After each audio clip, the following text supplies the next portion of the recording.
Hai adik-adik, kembali lagi bersama belajar bareng kakak. Hari ini aku dan rekan aku akan ngejelasin tentang berkelanjutan. Berkelanjutan di sini mempunyai inti. Kita harus tetap menjaga ekosistem walaupun kita melakukan kegiatan konsumsi. Saat membeli produk yang akan kita konsumsi, kita harus memikirkan juga kebermanfaatan dari konsumsi ini untuk segi produsen. Seperti misalnya, produsen tidak merugi dari kegiatan transaksi yang terjadi. Dengan begitu bisa dipastikan alur yang sama akan terulang kembali dan terciptalah wahana transaksional yang sehat karena baik pihak produsen ataupun konsumen yang diuntungkan. Begitulah ekosistem ekonomi ideal yang seharusnya terjadi dan bisa disebut sebagai sesuatu yang sustainable atau berkelanjutan.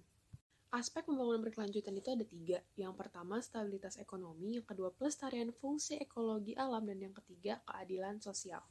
Kembali lagi bersama aku Anissa Destiana. Di sini aku akan menjelaskan sedikit materi tentang konsumen. Yang pertama di sini ada konsumen yang efektif dan konsumen yang bijak.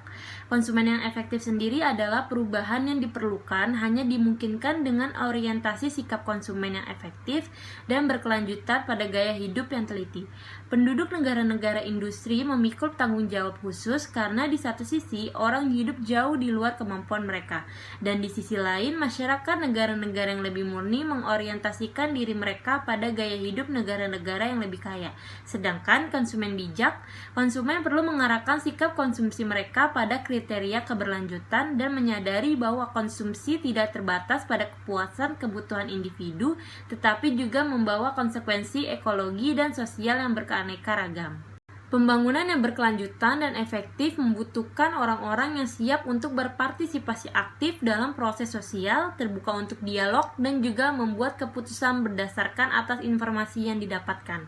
Akan tetapi, seringkali sikap seperti itu bertentangan dengan gagasan banyak konsumen yang memiliki prinsip untuk tidak peduli pada lingkungan sekitar.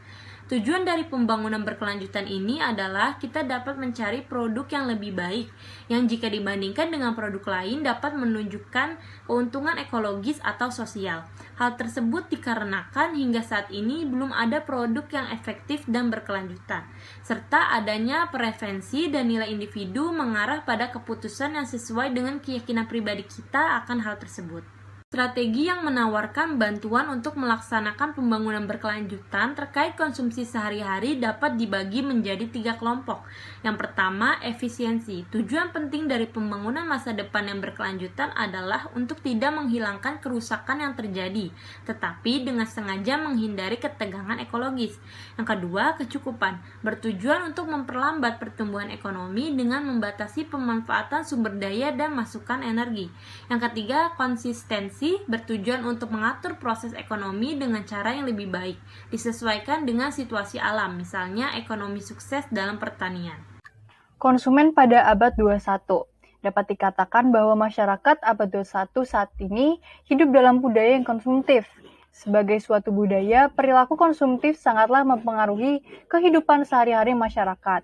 Nilai-nilai pemaknaan dan harga diri menjadi suatu yang dikonsumsi menjadi semakin penting dalam pengalaman personal dan kehidupan sosial masyarakat. Konsumsi telah masuk ke dalam rasionalitas berpikir masyarakat dan teraplikasikan dalam kehidupan sehari-hari. Konsumen pada anak-anak. Kesadaran mereka tentang apa yang modis dan tekanan pergaulan sosial yang diberikan oleh kelompok sebayanya, anak-anak dan remaja seringkali menentukan apa yang ingin dibelinya, sehingga secara tidak langsung anak-anak dan remaja membentuk suatu tren sendiri di masa depan. Dan sekaligus menjadi faktor ekonomi yang signifikan, bahkan seringkali mereka mengembangkan loyalitas terhadap merek-merek tertentu yang dibawa hingga mereka dewasa. Kemudian konsumen pada orang tua. Orang tua sangatlah memerlukan pendidikan konsumen yang mengarah pada pengetahuan, keterampilan, dan penerapan yang dapat membantu kita memahami dinamika kode pemasaran modern dan motivasi diri untuk mencerminkan kebutuhan yang sangat kita perlukan bagi diri sendiri sebagai contoh dan teladan untuk anak-anak. Simpulan gaya hidup berkelanjutan. Penggunaan produk dan jasa untuk memenuhi kebutuhan dasar dan menuju kualitas hidup yang lebih baik dengan meminimalkan penggunaan sumber daya alam, bahkan kimia, serta pembuangan sampah dan polutan sehingga tidak membahayakan kebutuhan generasi mendatang.